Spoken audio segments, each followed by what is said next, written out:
It's just the lighting. It's the lighting. Yeah, it's the lighting. Yeah. Welcome everybody to the digital download, 2 o'clock UK time, Friday the 18th. Welcome everybody. Thanks to Restream.io for the platform. This is where we go through and talk about what we've learned, but more importantly, we would love to know what you've learned over the last week. We would love to talk about that, chat about that. We would love to have any of your questions, queries, comments, anything that you would like to raise. Before we get into that, let's do a quick round of intros. Mike, do you want to go first? Mike Garrison, values-based mindset, proud associate with DLA, and I love coaching. Good. And your son is 18 tomorrow. Tomorrow. Wow. That is, he was born, what was it, a pound? Pound 7 ounces. Pound 7 ounces. Whoa. Yeah. I take it he's put on a bit of weight since then. By exponential factors. Eric. Hi everyone, Eric Doyle from Crux, partner of DLA Ignite also, and we help people improve their situation with social. Thomas. Hello everybody, I'm Thomas Ross. I'm the founder of Social Sales HQ and a very active and proud partner with the DLA Ignite team. Welcome. And Mr. Gray. Mr. Hughes. I'm Tim's business partner, and I'm a very proud co-founder of DLA Ignite, and it's actually my wedding anniversary tomorrow. Oh, congratulations! Round of applause. My goodness. How many years is it, Adam? Many. 23. 23. Yeah. May I just say, Adam, congratulations on that, but also how beautifully lit you are today in your studio. Why, thank you. Thank you. It does though look, from the view I get of it here, it does look like I've got a virtual background rather than a real background, doesn't it? Yeah, but it does, yeah, like you don't really have guitars. I don't really have guitars. It's actually hurdy-gurdies that I collect. Right. You're an accordion player or something, aren't you? Yeah, well, isn't it Oscar Wilde who said the sign of a gentleman is somebody who can play the accordion but doesn't? Very good. And hello to Matt. Thanks for tuning in.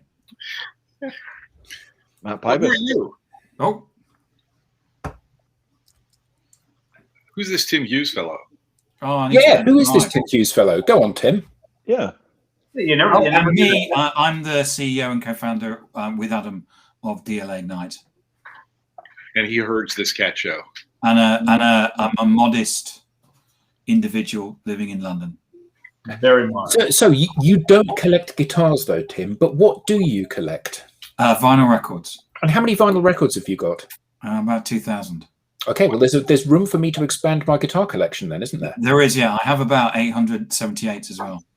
878. 78. My goodness. I remember that probably 3 or 4 years ago, my family and I went over to Tim's for a barbecue one lunchtime. And Tim had recently refurbished one of those old wind-up gramophones with the trumpet on the top. And my son at the time was probably 13 or 14. He was just fascinated with this, wasn't he? I got him to wind the so I have two 78 record players, a small portable one, plus my great grandfather's one, which has got a wooden horn. And I got him to wind it up and take the record out the sleeve and put it on, and then put the. I'll do it for you next week if the audience wants me to demonstrate it. I'll do it next week, but the audience has got to ask for it. Oh. Can I just, before we start all the serious business, Adam, those beautiful works of musical art behind you, I thought it was all about acoustic for you, but there seems to be a rather beautiful little electric guitar sitting in the... Yes. What's going on there? Well, that's a really good point.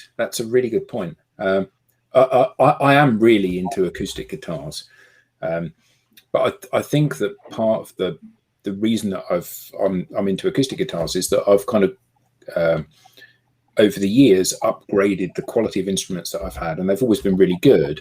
And every time I bought an electric guitar, it's been rubbish. So I thought I'd buy a decent one this time.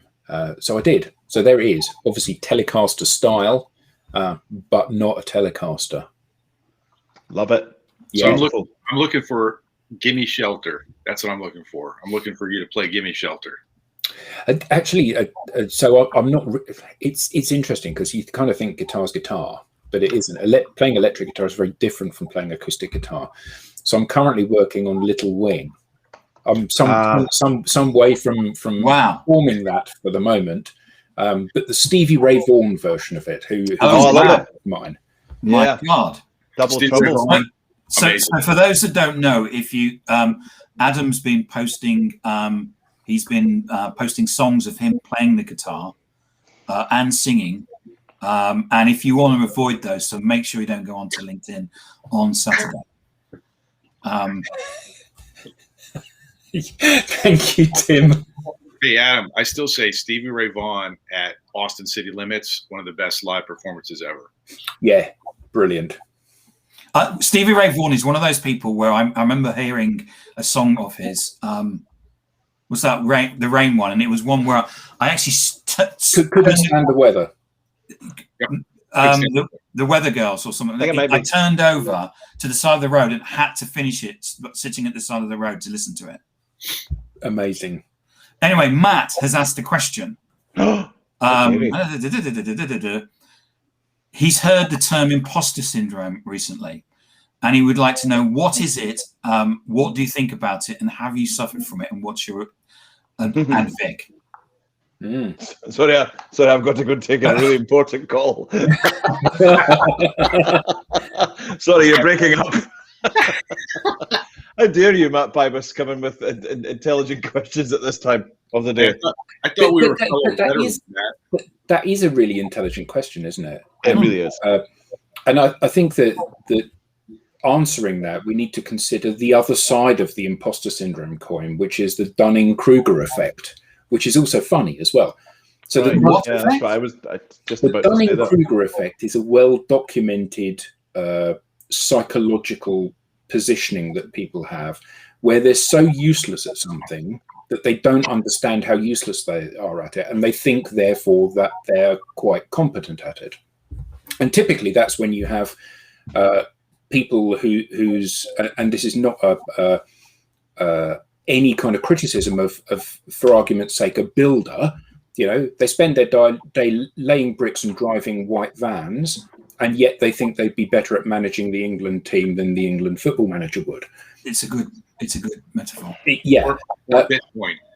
So the other side of that coin is imposter syndrome, which is where if you actually become quite good at something, you realize how little you know. So you start to become very aware of what you don't know rather than what you do know. So you think you're unworthy of any success or adoration that you get. And actually, I think imposter syndrome is fairly common amongst intelligent people that are quite good at something. I mean, from a coach's perspective, I'd agree 100%, Adam. My personal experience with it was after my dad died 4 years ago. I went through this period of really questioning whether or not any of the stuff that I believed in and coached on was valuable, you know, because I looked at so many other people that were doing great things. And so I ended up breaking it as far as I could down to what's the basic foundation, and then built back up. And I think the most important way to avoid imposter syndrome is to have a conversational style predicated upon questions. Mm. But yeah, I completely agree. So question number two: what do I think about it? What do we think about it? I'm sure that every one of us who has coached people from the social selling perspective sees this in almost everybody that we coach. People are competent at what it is that they do, sometimes brilliant at what it is they do, but they're afraid to show that because they don't think they are either brilliant or even competent at it. And that it breeds so many problems for people becoming good at social, because even when people have had success in a space, so they publish a post, they get really good feedback from their audience, they get loads of engagement on it, they generate some business benefit off the back of that, you would think that that would help to allay the fears they have about being an imposter, but it doesn't. So the first opportunity to not post something, they take the opportunity not to post something again. So it is a very real problem. And part of my job as a coach, and I'm sure all of you guys' job as a coach when we work with people, is to help them overcome those fears and feelings. Yeah, I mean, I was talking to someone the other day, and they, a graduate from university who's got a great outlook, loads of experience, and done lots of things, and they said, I've got nothing to say. No one's interested in what I've got to say. I'm just average. So Matt has said underconfidence then. But I think it's more than underconfidence, Matt. It's about inappropriate underconfidence.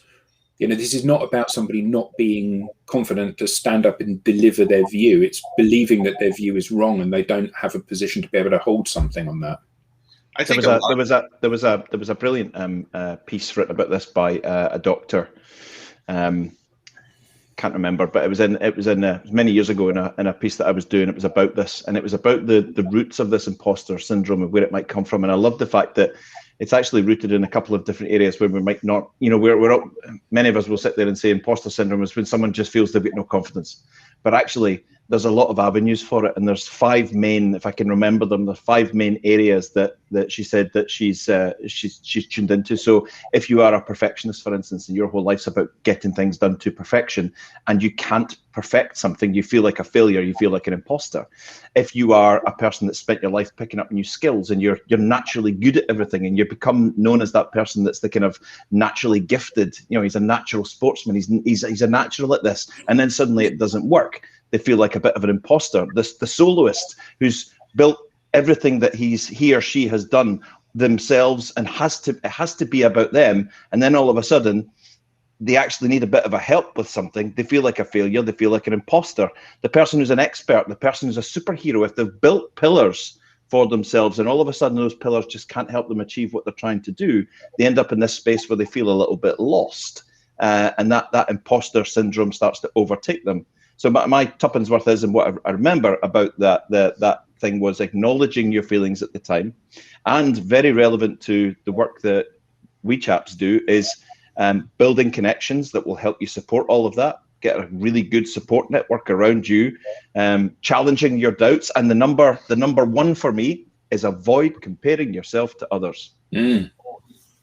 Eric, I think like 20 years of coaching, everything you said is 100% true, but if I was going to put it in one sentence, it's you lose touch with context.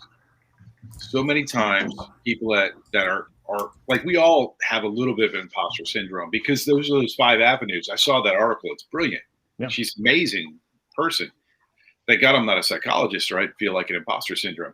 But the point being is that when you lose the context, so like when we're coaching people, even when I went through the initial training, you feel kind of like rubbish. This is a new world. It's a new thing, and you lose your context. Like, why should I have been great at social before our training program? Well, I wasn't, and you lose touch of context, and that's where I think the coaching that you guys are talking about and that we do is so important, because we can gently show them that they're not at the point right now where they should let this stop them. Be fair to yourself. Yeah. And I felt it myself. I can remember starting new accounts where you walk into this new account and you've got a boardroom and all these great people, and you're standing in front of them and they're looking at you like you are now going to lead them down this incredible path to learning everything that you can bring to them. And you suddenly feel like, oh my God, am I really going to be able to deliver and make the big change that I promised to this amazing group of executives sitting in front of me? And so I have absolutely felt it myself.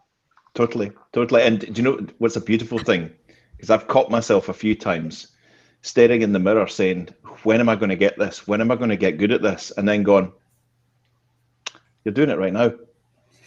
You're doing it now. You've been doing it for ages. You know what I mean? And that little voice of going, there's a lot of pressure, and we're going to be able to do this. Well, actually, you've been the other head turns and says, you've been doing this for a while, and you're very good at it, and everything's fine, and no one died, and the world didn't spin off its axis. It's okay. It's all good. So yeah, That's what someone told me, Matt, about imposter syndrome. Someone, yeah. But I hope that was useful, Matt. Sorry, I think it's really important that we keep, not just us as a team, but we as individuals, all of us, keep pushing ourselves outside of our comfort zone. Yeah. So, typically the place that I see this most with when I'm coaching people is when we say to them, go on, do a video. And they say, I can't. And we look at ourselves and we go, well, if we can do it, you can do it. Yeah, totally. But come on, I get we've really all got nervous. faces to radio, so if we can do it, anybody can do it. I'm 1,000 years old. You are. So if old people like me can do it.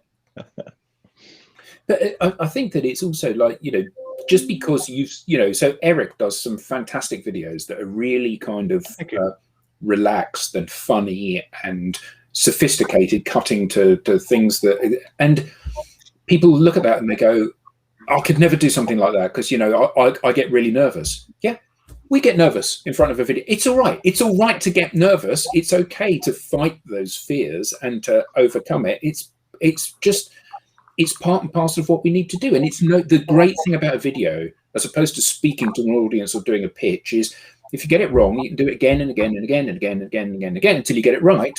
Whereas when you stand up to deliver a pitch to a company, you got one shot. If you get it wrong, it's game over. Yeah, exactly. Well put. Yeah, totally. Right. So who's going to go first? Who's going to talk about the subject? I've got a little piece. Hold on a moment. We've had a supplementary from. Yeah. Yes, Matt. It's almost guaranteed. So not more susceptible to imposter syndrome, more susceptible to being able to push themselves again. It's a bit like a muscle. You put yourself outside your comfort zone, and then you actually realize it's actually okay out of it.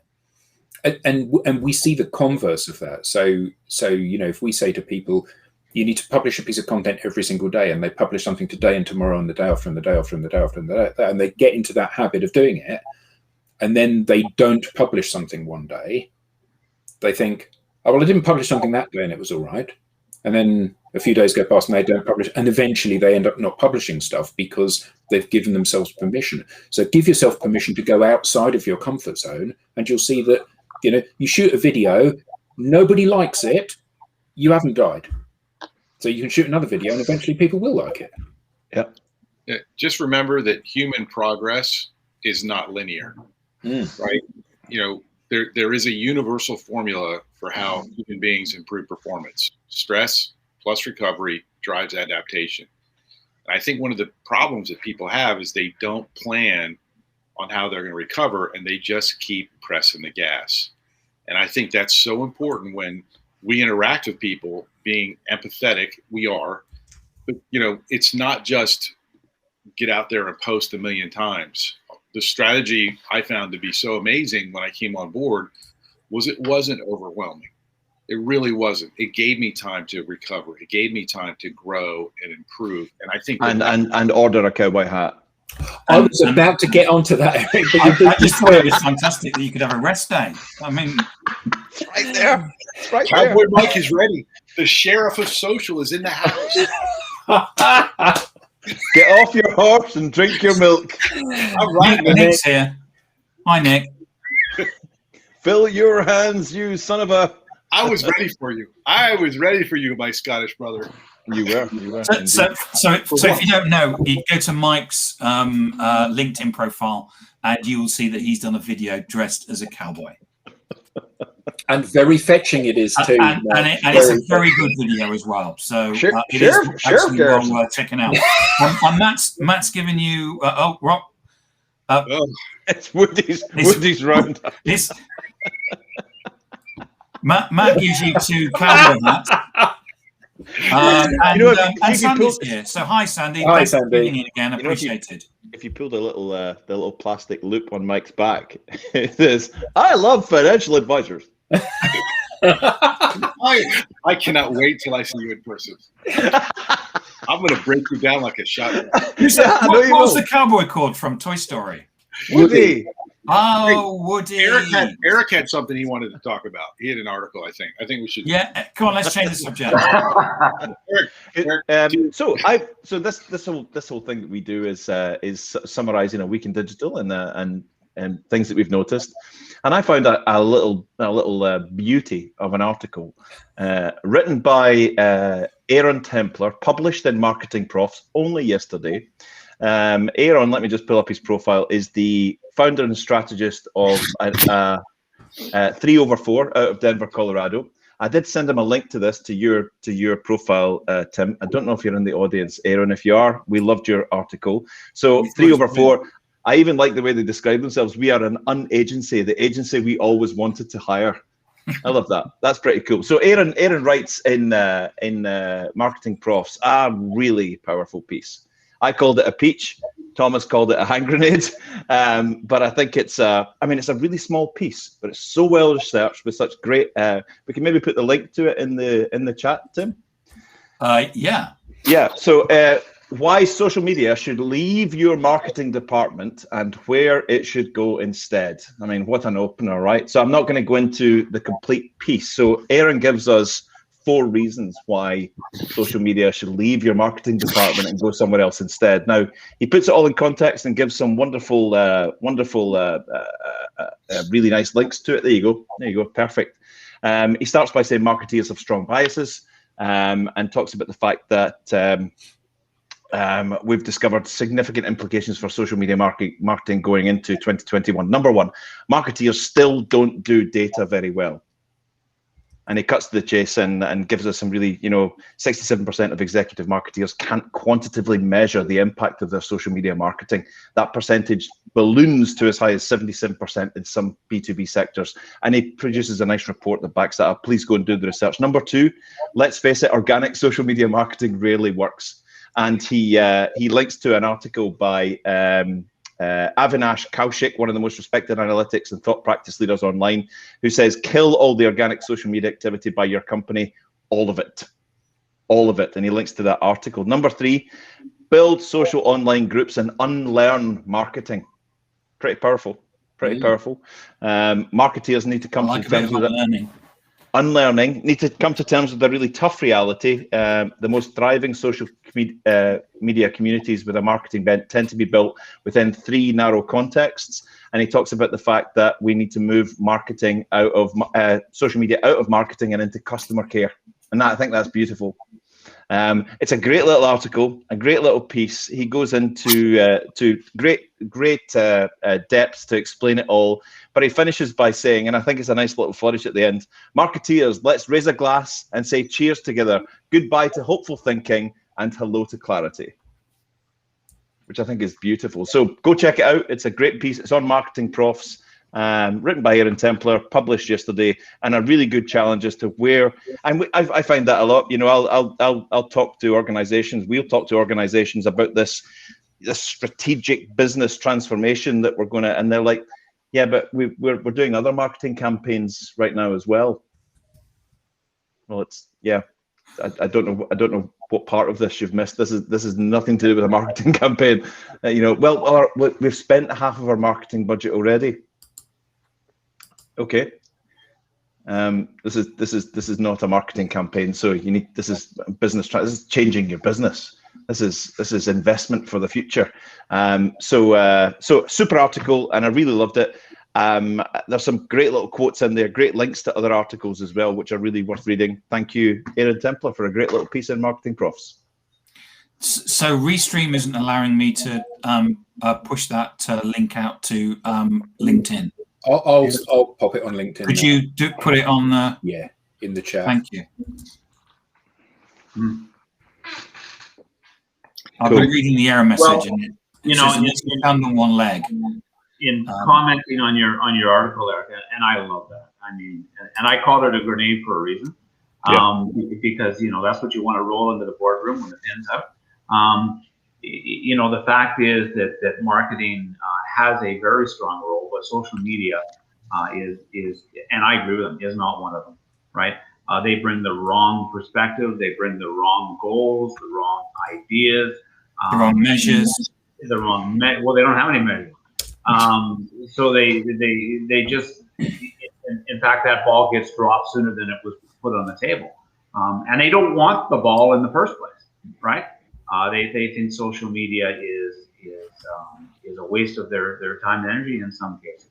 So in any case, I totally agree with that. I think that social media has a place, as we all know, right across the operations in every department in the company. And as you so well put, and I get it all the time. We've got marketing campaigns going. We don't have the money for this. Well, that's okay, because this isn't going to impact marketing in the least as far as that campaign goes. And by the time we're done, you're going to pull the rest of the money from the marketing campaign and put it where it belongs. There's a beautiful little link to exactly what you're talking about there, Thomas. Aaron says, critically, community building isn't a marketing function. Marketeers training and conditioning forces us into promotions, conversions, and sales funnel thinking, and we build the technical chops to be effective at that. Customer care requires something entirely different, and organizations that are using social media successfully in their customer care know that. Underlined.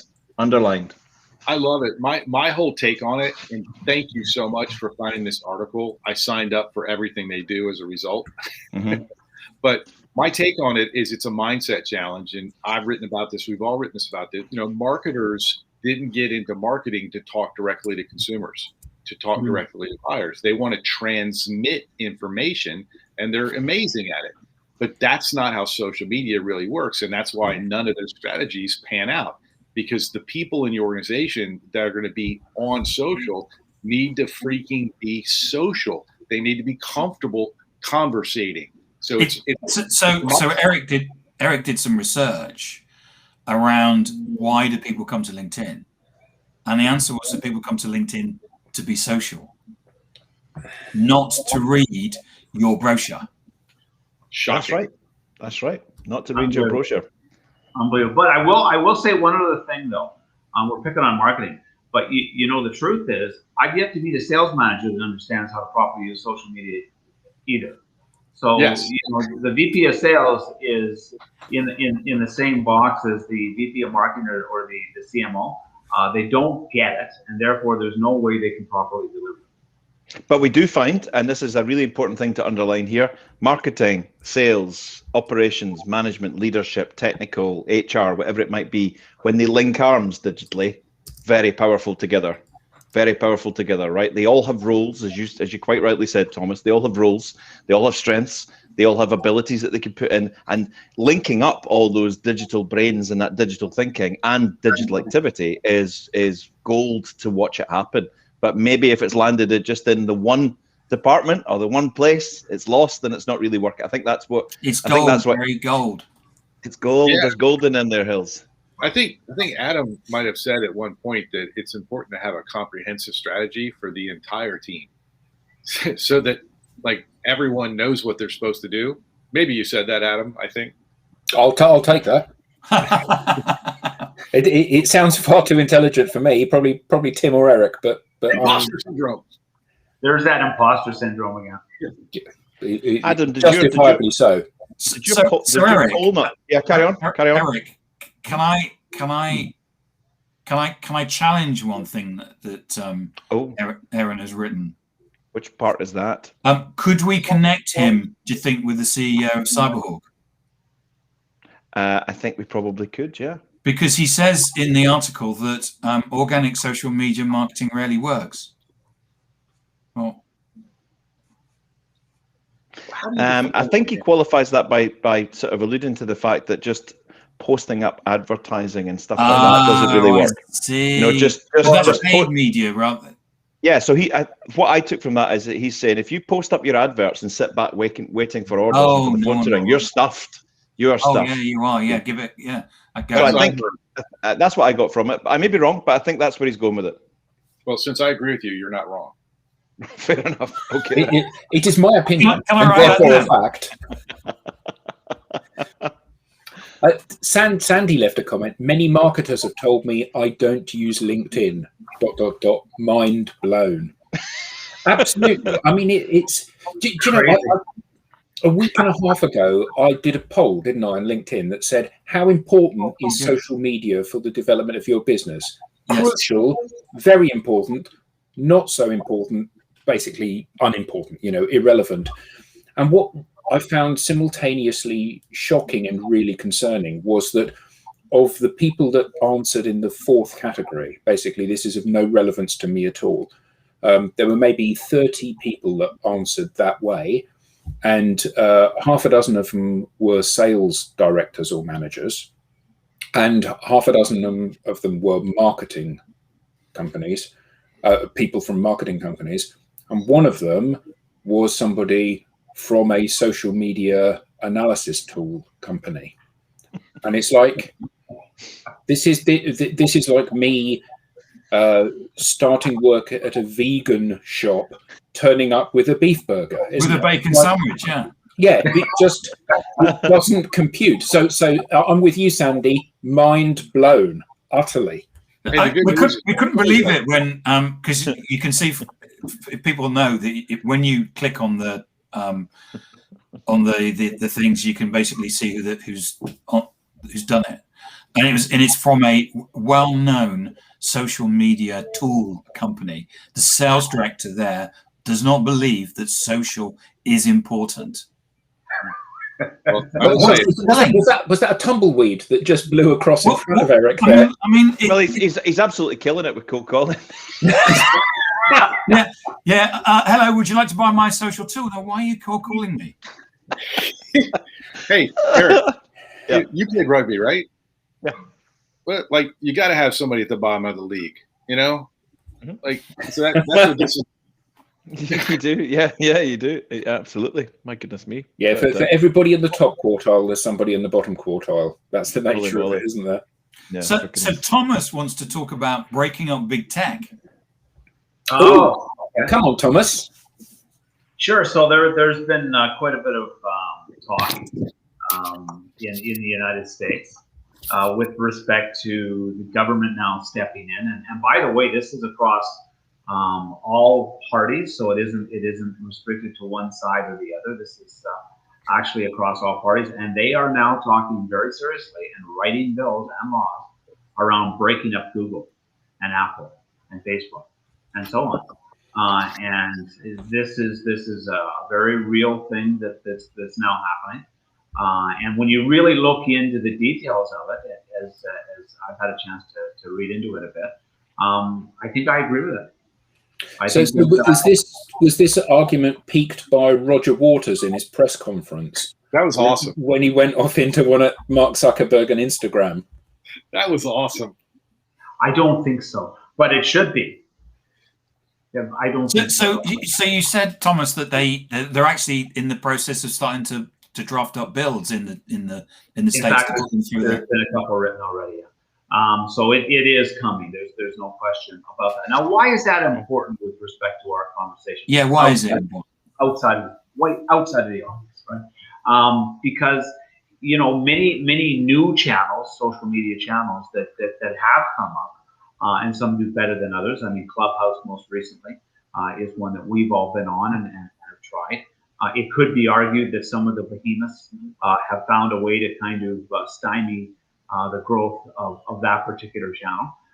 When companies get that powerful, whether they buy you out or whether they cut your cord, they can really kill the opportunity to create more innovative companies. Facebook came out of a guy on a university campus who was trying to hook up with girls mostly, and develop Facebook, right? And Mark Zuckerberg knows better than most that that's how innovation comes, and yet he's now stymieing it. Jeff Bezos, with respect to Amazon and his amazing story, he's now doing the exact same things that he would have been against 20 years ago when he started. And the story goes on.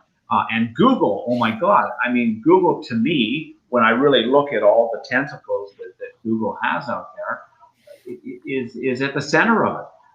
And so we are now, I think, less better off with respect to technology and the different things that come in and innovate and help us do even more on social than we would be if they were broken up in some way and changed in some way, such that those innovations can come apart. I'm interested to know what the audience think about it. I mean, there's no stupid question or no stupid comment. Just anything, whether you think it's brilliant, whether you think it's crap. I'm really interested.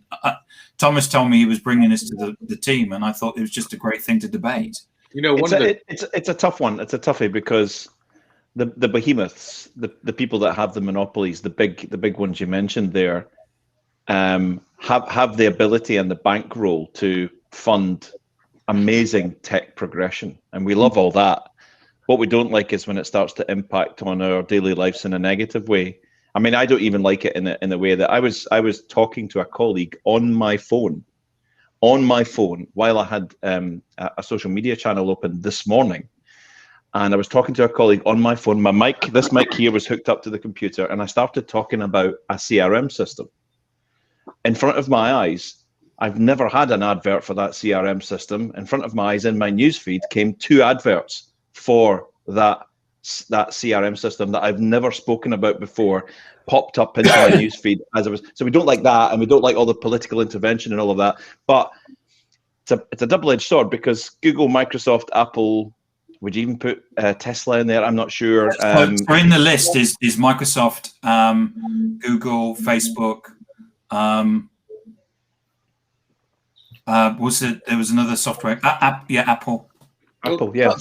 But there's a flip side to this coin. Whilst I do hear what you say, and it is a little bit creepy, isn't it? And I'm playing devil's advocate when I say this. When I go to Facebook, and obviously they want to monetize the platform by putting adverts in front of me, and that's how they fund the platform that I benefit from using. So I can't say, how dare you advertise to me, because actually if they don't advertise to me, they charge me £10 a week to be on the platform, because that's the only other way that they can fund the platform. So they're going to advertise to me. I've got a choice. I can have adverts for guitars, or I can have adverts for sanitary products. Which do I want? I'm not arguing with that. My argument is I'm not. So I'd quite happy click the box that said it says you're going to be advertised to while you're on this platform. What do you not want to be advertised, on your feed? And I could select or whatever. I'm quite happy to see them. What freaks me out is microphones picking up daily conversation. But the thing is that freaks me out. Okay, but if you've given if you've given Facebook, so Facebook will ask you, will you give them permission to access Bluetooth? If you've given that permission, it is actually listening to you. It's a well-known fact. The same as free. Look at Jan's comment. That is brilliant. The same with free games. Free games, when they show you an advert, they take your picture. Yeah, you've given them permission to do that. So, great statement, Jan. So if I could add a little, I'm not sure I actually understand that. Sorry. Yeah, if I could add some historical. Hold on a second. Yeah. Jan's comment. Yeah. Like when the grey squirrel came over to the UK. Oh yeah, and then basically killed off the red squirrel because it was better equipped to breed and take over. Or letting a cat go in the jungle. Yeah. So being as sorry, is it quick, Mike? Because we're running out of short time. If you want to look at why it's going to be a good thing for these monopolies to be broken up for this antitrust, all you have to do is look at Standard Oil with the Rockefellers, when, in spite of the fact that they owned all these politicians and he was the most wealthy person in the world, when they broke up antitrust, when they broke up all those companies, there was massive innovation and everyone made more money and everyone was better off, because at that point, Standard Oil was buying other companies and shutting them down. They weren't integrating them; they're just shutting them down. So as I've got to kind of guillotine that one. I think it's something that's going to run, and hopefully the audience will come back with some things. Adam or Mike, have you got things to talk about? I haven't got much. I was merely going to say TikTok. Oh. So we had a conversation as a team about this the other day. Yeah, absolutely. Yeah, we had a Thanks, Matthew. Thanks. Yeah, cheers, Matt. We had a conversation about this the other day, and we thought we are going to have a bit of a play with TikTok, and not lip syncing to Britney Spears songs. Although I'm not averse to a little bit of that from time to time. But yeah, it's strumming his electric guitar. Yeah, indeed, pretending to be Stevie Ray Vaughan. It's kind of it's an interesting new world, isn't it? And I think we're all having a bit of a play with that at the moment, aren't we? You know, it's funny. Yes. I was on a call yesterday on Clubhouse, and we were talking to an association that is behind the times with the younger generation, and I brought that up, Adam, with respect to the association. This was the leather industry, as you know. I'm involved in that industry a bit, and I told them that you might want to expand on that. Yeah, just so everybody knows, Thomas is involved in the leather industry because we have a client that's involved in the leather industry. Yeah. Thomas has a client. Yeah, but he is when he says he's big into leather, it's because of this client. Thank you so much for that, Tim. You cleared it right up, and I appreciate that. Anyway, we got talking to them. If you want to reach, I mean, social media is about going where your customers are, right? It's about being where your customers are. And if your customers are here, then you need to be there. If they're here, then you need to be there, and so on. And every social channel has its audience and its demographics, and TikTok is no exception to that rule. And in fact, the younger audiences, and if you want to impact those audiences, that is where they live, right? And if you're an industry that needs to be focused accordingly, then you cannot, and I can't say it strongly enough, you can't ignore it, right? And that goes for us too. If we want to influence and bring in the younger generations to learn how important social and digital is to their sales careers, marketing careers, business careers, etc., then we go where they are, and they are there. So Cowboy Mike is coming to TikTok. Cowboy Mike's coming to TikTok. Excellent. Oh, fantastic. Yeah. I'm looking forward to that. As am I. TikTok.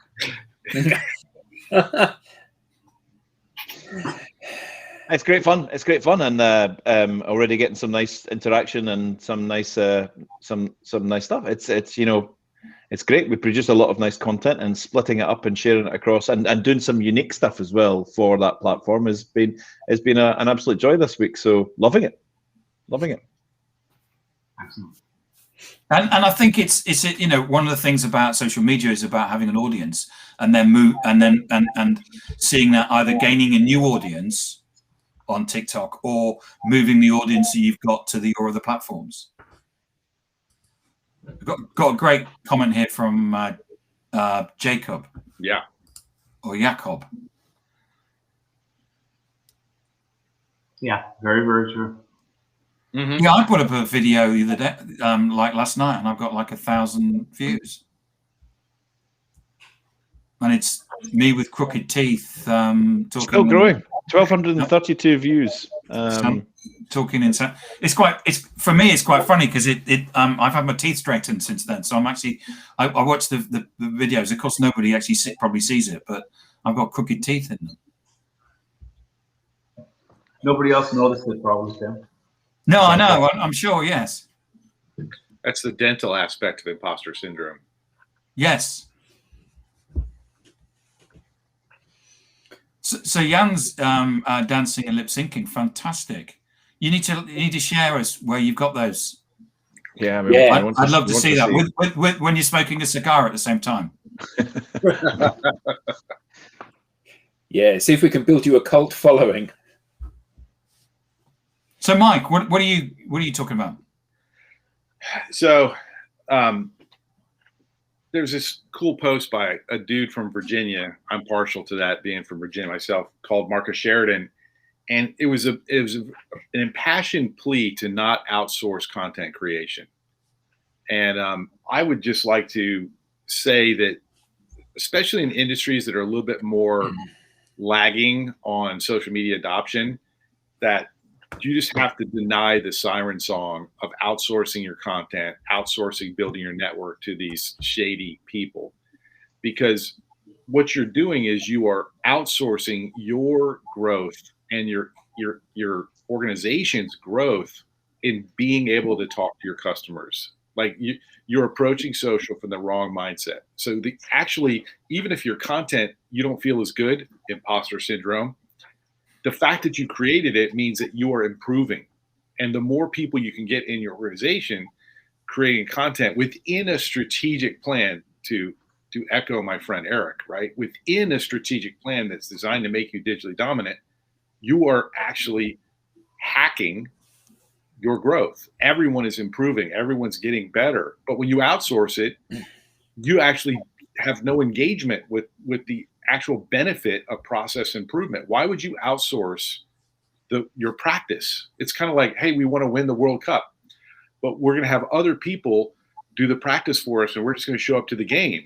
It's just ludicrous. So that's I just wanted to just encourage anyone listening at any point to this, the beauty, the beauty, the humanity of this process, and quite frankly, the ROI is in doing it yourself. I coached a company this week, parts of it, our social selling and influence program, which is about creating content. And I was doing the one-to-ones before it, and you could all see them really concerned.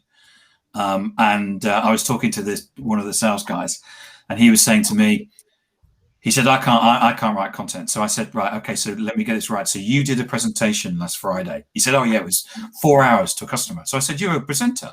He said, oh yeah, I'm really good on my feet. Fantastic. And I said, you told me that you couldn't get, there was no resource available to it. So what do you do? Well, I sent a shitogram to my sales director and said, do you want me to sell this, or do you want me to go and do something else? I said, so it was action based, was it? And he said, yeah, it was fairly robust. I said, and you got the resource? Yeah. And he said, so you're able to write action-based content? Yes. Okay. I said, there was a tender, wasn't there? There was an RFP. He said, oh yeah, it was a big tender. I wrote the management summary. We went through what the business issues were and how are we going to solve them. I said, so you're a writer then, aren't you? Did he pick up? And when it came to the session, he wrote 2 pieces that were absolutely brilliant. And I know he won't publish them, Imposter Syndrome, but they were absolutely fantastic. And in fact, everybody on the whole of that, it's my favorite session, because you can see that people come into the session terrified, and they come out and you can see their eyes shining on and the change that takes place, where they actually go, I can do this, I can write, and you can start seeing the digital muscles starting to flex. That's joyful. It's a wonderful thing to seeing people change like that. Yeah. And you miss it all if you outsource. Yes. Where would you have the? He knows the subject. He knows the business issues. Yeah, and at the end of the day, you could get some good writers, but you'll miss the context. Well, and my nail on the coffin, but it won't die. It's undead. It comes back every night. The nail on the coffin is at the end of the day, you're going to have to deal with that customer anyways. You're going to have to talk to them. So you might as well, as part of your sales process, freaking talk to them. Don't outsource anything. So Eric, I don't know if I can share that. So Eric wanted to. This is a way that you can use content, because a lot of people think about content is it's about creating a white paper and you basically throw it out there and hope it will stick. But you can actually use content as a very, very niche point. So there's a particular person that Eric wanted to get and have a meeting with, and he knew what the person's business issue was. So we just wrote articles and did videos on this particular business issue. And within 2 weeks, the person rang up and said, Eric, I've read your article about this. It's really interesting. Can we have a conversation? Totally. So, and nothing horrific in that, or nothing Machiavellian in that. Not at all. It's using social as someone said to me, but that sounds like a strategy. Yeah. But so as well as being able to connect with a whole heap of other people who enjoyed or engaged with the material, I was still my laser focus was on you know, I want this person and maybe another person in that organization to really pick up on this. I'm really targeting this to them. And yes, it absolutely worked and came off. Yeah, beautiful. So it can be done. I like that sort of, you know, content to one or content to a few or content to many kind of approach, and, you know, working with clients on that too, and seeing the benefits and effects of that is, as you say, a joy watching that grow. Yeah, cool. Did you have something else, Thomas? No, I was going to just say first, and then I'll come to that. That's what this is all about. This isn't playing on social. This isn't just having fun. This is actually a process, right? And if you actually work the process and you take the steps and you learn the skills, then it works. It's a funny thing, right? But if you go do what Mike said and you outsource this and you outsource that, or you do a little bit on Wednesday this week, and then maybe you'll do it Friday the following week, none of that works. This is something you have to do every day and really build into your schedule. Yes, I did have something else, Tim. So yesterday I put up something, and it was about a very well-known European soccer player. And you all know who Cristiano Ronaldo. Yes. Sponsored by that. The guy with more followers even than us. Just a few combined, yes, I think so. And so he did something rather amazing. And in my article, we always talk about Kylie Jenner, right, as part of one of the talks that we do with and the impact that she had one morning when she got up and she said that she was at bad mood. She said, "I'm so over Snapchat, and the stock went down by $1.5 billion.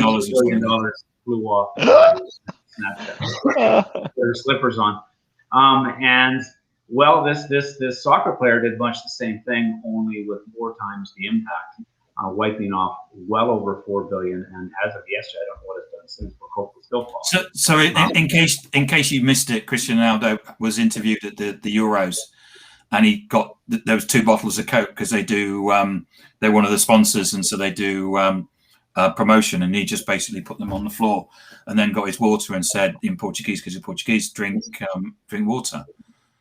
But it was the anger in his face, you know, that you know, he's got 91.6 million followers on Twitter. A lot of them are kids or young, easily influenced people.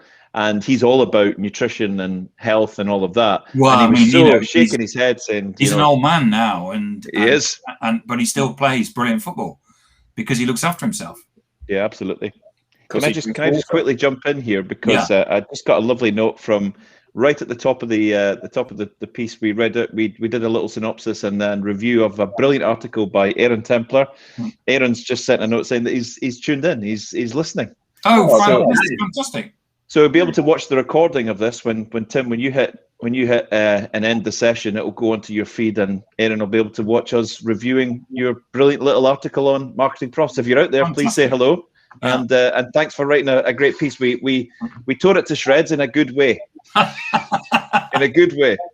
Well, the only person. Please be my friend afterwards. Yes. We brought Tim back around. So yeah, absolutely, Thomas. Hey. I tell you. Hey, Aaron is here. Brilliant. So please check out the recording, because we love that little piece. Thomas called it a hand grenade. I called it a peach, but it just ticked many grenade. It ticked many boxes for us. Thank you. But getting back to the power of social and what happened with that, companies ignore that. And get sideswiped at their peril. Oh my God! And you know the damage that can be done. Now, if Coca-Cola had an audience that was really following Coca-Cola in the way that Ronaldo does, they would have all jumped on and protected them accordingly with respect to social media. But that didn't happen, right? In fact, everybody came out in support of what happened, and the value kept dropping. And Coke didn't respond to that, other than to say everybody's got different tastes. Yeah. Well, that's the only thing they could say. I mean, Coca-Cola is a cigarette of the 2000s, right? 2020s. I mean, they're all getting it today. They're all getting it today. Oh, Okay, God. well, that'll have wiped another 15 or 20 cents off. Oh, dear. They won't even notice. They won't even notice. That'll have knocked the 15 or 20 cents off of one can of Coke. I'll probably give it an advertisement, right? Won't I? Yeah, big time, big time. But if anybody ever questioned the value of an influencer, that was the answer. Yeah, it good was point. amazing how it hit social media immediately, Oh, and then boom. and of course there was the way it went viral was because there was an agreement, which is nobody likes product placement. You know, when people sit there and they've got these bottles in front, you go, God, why is that stuff there? Whether you like sugary drinks or not, everyone was in support of him. Product placement, yes, at its finest, Eric. Thank you. You should be using your special mug, shouldn't you? For drinking your. Where's your thunk mug? Sorry, guys, I just had to switch over there because I find that when I'm listening to a podcast, I find that my Bose speaker is the best speaker to listen to whenever I'm listening to a restream. Don't move it. Hold it This still. is sponsored by Apple. Apple earplugs. Hey, look, you're a sponsored influencer, Eric. I am. I'm now the OGV tap room. But it's lovely, right? Yeah, it's lovely. Yeah, absolutely. Our little LinkedIn live is has we the lovely people at OGV tap room allow us to give away beer on our LinkedIn live as to prize gift. So if you haven't watched it, Thursday mornings. When is it on? It's 7:45 UK time. Yeah. 2:45 a.m. US. Yes. So Eric does something called the Breakfast Burrito, which is a zoo radio type streaming event like this. He has guests on it. You can win beer. Eric, so he had people doing talking about wine. This week he had a voice coach. Voice coach giving you enable you with exercises for your voice and loads of 70s disco. And 70s disco. Yep, big time. So it's Thursdays at yeah, it's on, if you want to catch our latest one, it's on my my news my profile, my news feed. You'll be able to watch the recording of it. It was a great show this week, and lots of fun to do, and great guests and great interaction from our lovely audience. So thank you for that. And I think from my perspective, it's pushing forward the boundaries of live streaming and social media. Awesome. Which is cool. Just need to take some. I'm going to go back and watch some old Howard Sterns and try and bring some of that. I'm going to get a big speaker. I'm going to get a big speaker and turn it on its side. Eric, you're just fine. There's no take it from me. Yeah, no. Cool. No, leave it there. Thanks for that, Tim. Yeah, well, got to plug it, haven't we? Yeah, big time. Thank you. You're welcome. So, any final comments? Just, I been at this for a while now, but social never ever gets old for me. The fact that I read an article, I liked the article, I said I was going to talk about it here. Quickly contact the author of the article, who says, "Well, I'll join your restream," and he's here. We shouldn't. We just glaze over the fact that little interaction just happened. But there's a man from Denver who wrote a piece that we just reviewed on our live stream, and he's with us here just now. There's beauty in that, digital beauty. It's just gorgeous. Accept Mike's friend request, Aaron. Accept Mike's friend request. For me, the takeaway from this session was, and I don't know how I can have got to this this age and get this bolt from the blue. Tim used the expression shitogram, which I just thought was magnificent, absolutely magnificent. So thanks, Tim. I shall try to get that into some of my talks from now on. That's it. That's the takeaway. Never. How can that be? Beautiful. On that. On that bombshell. on that bombshell, yeah. Thank you so much for everybody for tuning in, all the comments. Really appreciated all the questions. Jan, Aaron, Matthew, Nick, Sandy, everybody, yeah. Mike, Eric, Thomas, Adam, me. Thank you so much for tuning in, and we'll be here next week. As always, it was fun, guys. Thanks, everybody. Thank you. Thanks, everybody.